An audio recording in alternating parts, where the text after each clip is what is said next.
চলো আজ তাহলে শেয়ার করা যাক তোমাদের সঙ্গে এই নেলসের স্টোরি। এই নেলসটা কিন্তু আমি করেছিলাম প্রায় 2.5 থেকে 3 মাস আগে। আর নেলসের গ্রোথটা দেখতে পাচ্ছ কতটা হয়ে গেছে। তো এটা কিন্তু ন্যাচারাল নেলসের উপর ছিল। যাদের একদম নেলস বাড়ে না তারা কিন্তু এইভাবে নেলসটাকে বাড়াতেই পারো।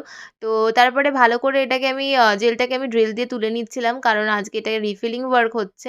ভালো করে তুলে নেওয়ার পর 10% আমি ফাইলার দিয়ে তুলে নিয়েছি। আর তারপরে আমি ভালো করে সমস্ত নেলসগুলো ক্লিন করে নিয়েছি। দেখতেই পাচ্ছ নেলসটা কতটা নোংরা হয়ে গেছিলো।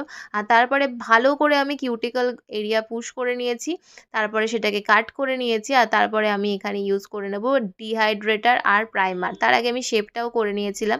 ডিহাইড্রেটার প্রাইমার কিন্তু মোস্ট ইম্পর্ট্যান্ট একটা থিং, কারণ এখানে ন্যাচারাল নেলসের ওপর আমাদের সমস্ত কিছু হবে, তার জন্য ডিহাইড্রেটার প্রাইমার কিন্তু এখানে খুবই ইম্পর্ট্যান্ট একটা পার্ট। তারপরে আমি বেস কোট ইউজ করেছি আর সেটাকে ডিপ করে নিয়েছি অ্যাক্রিলিক পাউডার দিয়ে। ডিপ করার পর কিওর করে নিয়েছি আর তারপরে আবার ডাস্ট আপ করে নিয়েছি।